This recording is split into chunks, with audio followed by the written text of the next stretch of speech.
Happy Valentine's Day, everyone, and welcome to Firstpost America. I'm Eric Ham in Washington, D.C., and over the next few minutes, we'll take you from the United States and around the world, covering all the top stories of the day. But before that, here's a look at the latest headlines.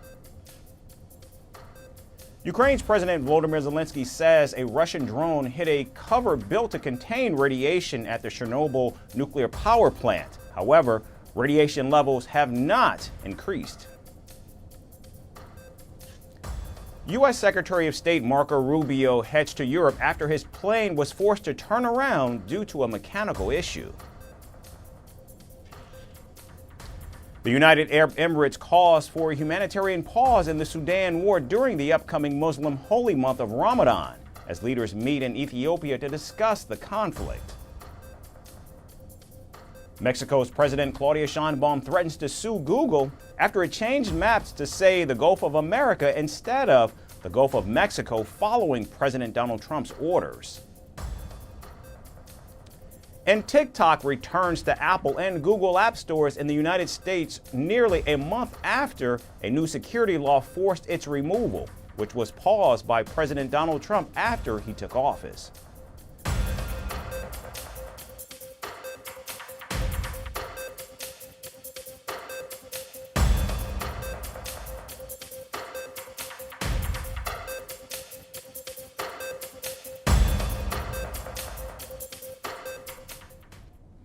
We begin with President Donald Trump's mass deportation plan, which the administration will soon deport more illegal immigrants to India. Now, reports say 2 flights carrying hundreds of deportees will arrive in India as soon as this weekend. The first flight is set to land in the Indian state of Punjab on Saturday, while the second is expected to arrive later. The deportations come a week after Washington sent back 104 illegal migrants to the South Asian country. Now, the flight marked one of the largest deportation drives under President Donald Trump. However, it did ignite concerns over the alleged mistreatment of deportees after they shared their ordeal of being shackled on the 40-hour flight. America में कब पहुंचे थे? America में मैं 24 जनवरी को पहुंचा था 2025 में। तो कितने दिन वहाँ पे रहे? मैं उधर 11 दिन रहा हूँ। तो कैसे पकड़े गए? जैसे हम बॉर्डर क्रॉस करते हैं तो उधर बॉर्डर पेट्रोलियम उधर खड़ी होती है, उसी टाइम हमारे को पकड़ लेते हैं। जब आप पकड़े गए तब आपको मालूम पता था कि ये मुझे वापस भेज देंगे? नहीं, उसी टाइम तो नहीं पता था, कभी सुना भी नहीं था कि इतनी जल्दी वापस भेज देंगे, पर ये हमारे साथ तो पहला ही चांस हुआ लगता है। हालात कैसे थे? हालात पकड़े गए आप? हालात तो आपको मालूम ही कैसे होते। जब आपको यहाँ भेजा गया तो किस हालात में यहाँ पे लेके आया? हमारे को हाथ कड़ी लगा के पैरों में बेड़ियां लगा के तो बांध के लेके आए थे। Meanwhile, after meeting President Trump on Thursday, Indian Prime Minister Narendra Modi reiterated India's firm stance on illegal immigration. During a joint press conference at the White House, the Indian leader said New Delhi has no objection in accepting its citizens who are illegally living in the United States. सवाल सिर्फ भारत का नहीं है, वैश्विक रूप से हम इस मत के हैं कि गैर कानूनी तरीके से जो लोग दूसरे देशों में होते हैं उनको वहाँ रहने का कोई कानूनी अधिकार तो है नहीं। जहाँ तक भारत और अमेरिका का सवाल है, हमने हमेशा कहा है कि जो वेरीफाइड होगा, कि जो सच्चे अर्थ में भारत का ही नागरिक होगा, वो अगर अमेरिका में गैर कानूनी तरीके से रहता है तो उसको वापस लेने के लिए भारत तैयार है। Prime Minister Modi also underlined the need to eliminate human trafficking networks that take advantage of vulnerable migrants hoping to cross into the United States. ये सामान्य परिवारों के बच्चे होते हैं, उनको बड़े बड़े सपने दिखाए जाते हैं और उनको ज़्यादातर ऐसे होते हैं उनको गुमराह करके लाया जाता है, और इसलिए ये ह्यूमन ट्रैफिकिंग में जुड़े हुए पूरे इकोसिस्टम पर हमने वार करना चाहिए। और अमेरिका और भारत मिल करके हमारी कोशिश है और हमारी कोशिश रहनी चाहिए कि इस प्रकार की पूरी इकोसिस्टम को हमें जड़ मूल से नष्ट करना चाहिए ताकि ह्यूमन ट्रैफिकिंग बंद हो और गरीब लोगों को जो अपनी धन दौलत बेच करके ऐसे बड़े बड़े सपने दिखा करके उनको अंधेरे में रख करके ले जाया जाए, उनके साथ भी अन्याय है। और इसलिए हमारी बड़ी लड़ाई उस पूरे इकोसिस्टम के खिलाफ है और मुझे विश्वास है कि राष्ट्रपति ट्रंप भी इस इकोसिस्टम को खत्म करने में भारत का पूरा सहयोग करेंगे। Now, earlier, India's Foreign Secretary confirmed that Washington has notified New Delhi about 487 presumed Indian citizens who will be deported. According to the Pew Research Center, more than 725,000 Indian immigrants without valid documents live in the United States, the third most of any nation after Mexico and El Salvador. And in recent years, the number has only jumped, with the U.S. Border Patrol arresting over 14,000 Indians on the Canadian border last year. And in Europe, U.S. Secretary of Defense Pete Hegseth admonished European allies as he took the stage at the NATO headquarters in Brussels on Thursday. Calling to make NATO great again, Hegseth lashed out at NATO allies for not spending enough on their defense. The Pentagon chief further warned Europe against treating the United States like a sucker. Leaders of our European allies should take primary responsibility for defense of the continent, which means security ownership by all allies, guided by a clear understanding of strategic realities, and it's an imperative given the strategic realities that we face. Well, like President Eisenhower, this administration believes in alliances, deeply believes in alliances. But make no mistake, President Trump will not allow anyone to turn Uncle Sam into Uncle Sucker. The defense secretary's remarks came as he firmly asked NATO countries to not rely on the United States for Europe's defense. Notably, President Donald Trump has long threatened NATO allies of letting Russia do whatever the hell it wants if they continue to expect America to shoulder the defense burden. And we say this in solidarity, is you have to spend more on your defense for your country on that continent, understanding that the American military and the American people stand beside you as we have in NATO, but can't have the expectation of being the permanent guarantor. The Pentagon chief also rejected criticism of Washington's strategy to negotiate with Russia to end the war in Ukraine. Since the election, President Trump has been calling for a peace proposal that would reportedly give an upper hand to Russia by forcing Ukraine to cede territory. I had the chance to brief allies on President Trump's top priority, a diplomatic, peaceful end to this war as quickly as possible in a manner that creates enduring and durable peace. The American Defense Department fully supports the efforts of the Trump administration, and we look to allies to support this important work with leading on Ukraine security assistance now through increased contributions and greater ownership of future security assistance to Ukraine. Hegseth's comments come a day after President Donald Trump held phone calls with Russian leader Vladimir Putin and Ukrainian President Volodymyr Zelensky and pushed for a peaceful negotiation. Now, after the call with Putin, President Trump said Russia will never allow Ukraine to join NATO, of which he has no objections. And earlier, Hegseth himself said that the Trump administration does not believe that NATO membership for Ukraine is a realistic outcome of the nearly 4-year war. And now, with him standing by his inflammatory remarks, it looks like a peaceful deal is only going to crush Ukraine's dreams of joining the world's largest peacetime military alliance. And returning to President Donald Trump's massive immigration fight, the White House's deportation policy has sparked strong criticism from Pope Francis. In a letter to U.S. Catholic bishops, the Pope condemned the policy, calling it a disgrace, and stating that deporting people fleeing poverty, violence, and environmental crisis harms human dignity. Now, while the Pope did acknowledge a nation's right to secure its borders, he emphasized the importance of treating all individuals with respect and fairness. This will be a disgrace because it makes the poor wretches who have nothing pay the bill for the imbalance. This won't do. This is not the way to solve things. That's not how things are resolved. Now, Tom Homan, Trump's border czar, was quick to respond and defend the president, accusing the Pope of hypocrisy. Homan pointed out that the Vatican has a wall to protect itself and that he had no right to interfere in the U.S. border security. He further stated that the Pope should focus on the Catholic Church rather than U.S. immigration policy. I like how this works for the Pope. Pope wants to fix the Catholic Church. I'm saying this as a lifelong Catholic. I was baptized Catholic. I was First Communion as a Catholic, Confirmation as a Catholic.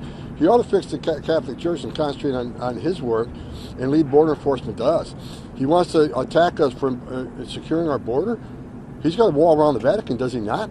So he's got a wall around to protect his people and himself, but we can't have a wall around the United States. So I wish he'd stick to the Catholic Church and fix that and leave border enforcement to us. And Vice President J.D. Vance also weighed in defending the administration's stance, calling the Pope, quote, a stranger who lives thousands of miles away, end quote. He also referenced the concept of order of love, which he claims supports prioritizing one's own citizens over outsiders. Now, Pope Francis and Donald Trump have certainly clashed over immigration in the past. Going back to 2016, the Pope criticized Donald Trump's proposed border wall, calling it, quote, not Christian, end quote.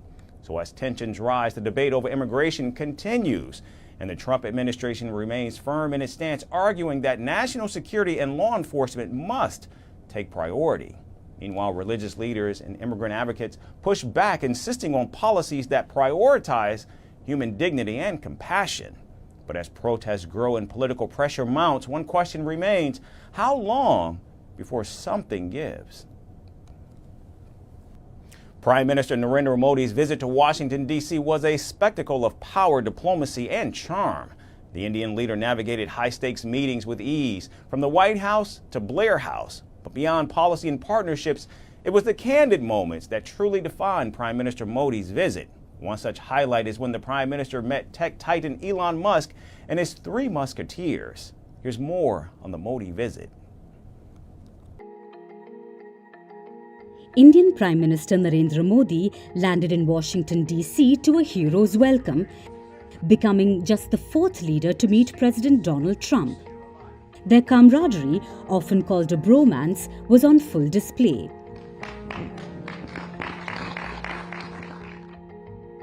But amid the excitement and high-stakes diplomacy, there were a few unexpected heartwarming moments that made their way to Washington. And soon, the headlines weren't just about Prime Minister Modi and Donald Trump's bear hugs, but were about 3 billionaire musketeers who took away the spotlight.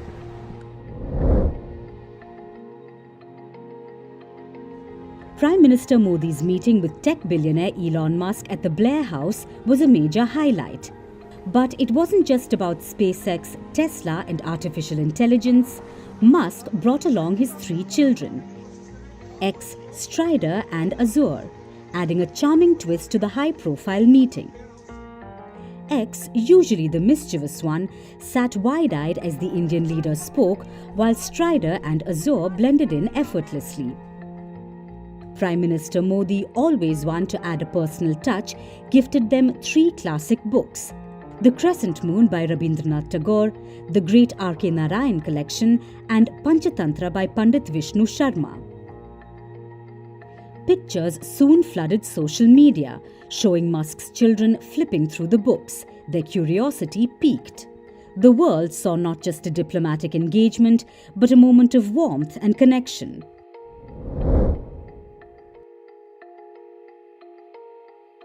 But Musk's kids weren't the only ones who were receiving presents. The world's richest person also had a present for the Indian leader. While the internet was curious and was hoping it would be something pricey, the tech billionaire's present proved it to be otherwise. It was priceless and equally touching. Elon Musk presented Prime Minister Narendra Modi a heat shield tile that flew on SpaceX's Starship flight last October. Musk's choice of gift sparked excitement among several social media users, with many calling it a space relic while others praising the gesture.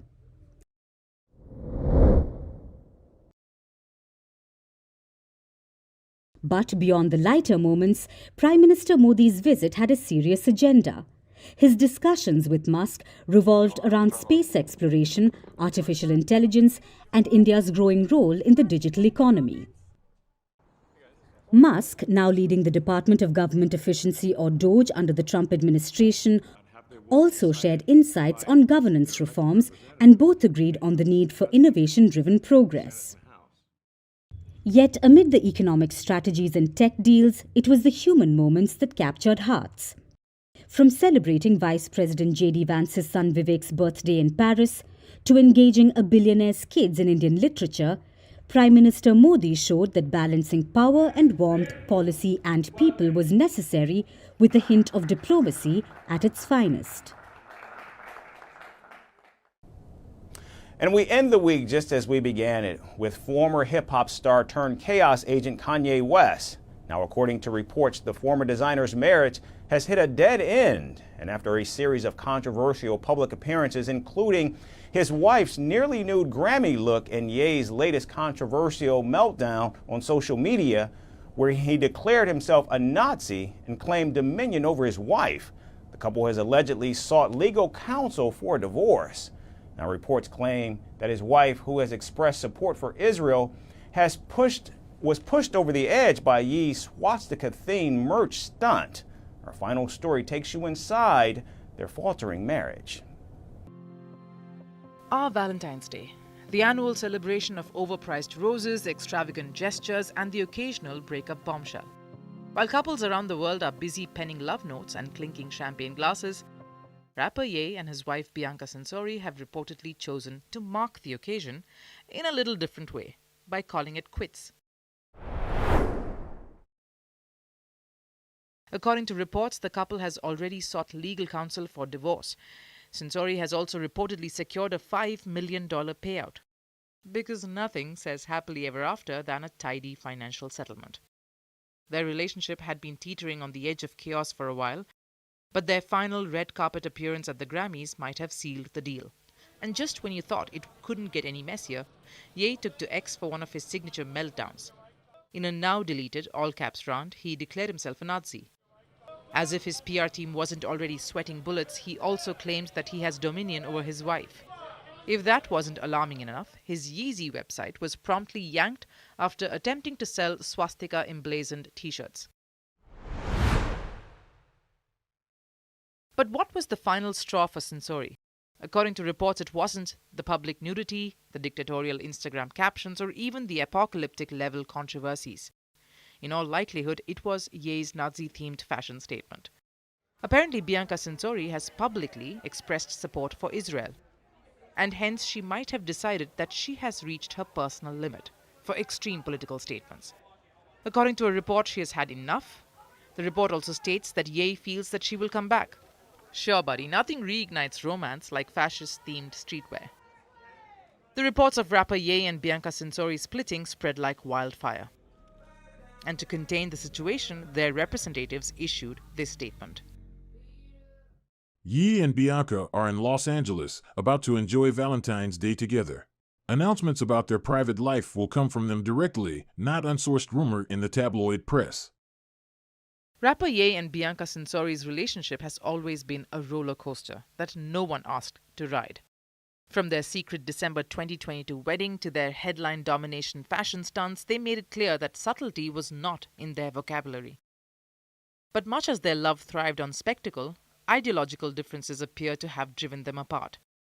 When one half of a couple is throwing around Nazi rhetoric and the other half is supporting Israel, it's safe to say there's really no meeting in the middle. Ye and Censori's romance was never going to be your typical love story. It was a surrealist performance piece with a rapidly deteriorating script. But even the wildest love affairs have limits. And it turns out that when politics, power trips, and problematic fashion choices collide, not even a multi-million-dollar empire can hold things together. Ye might believe Bianca Censori will come crawling back, but unless he rebrands himself as a minimalist Buddhist monk overnight, it looks like this saga has reached its final act. That's it for First Post America on this Friday. I'm Eric Ham signing off from our studios in Washington, D.C. Thanks so much, everyone, for tuning in.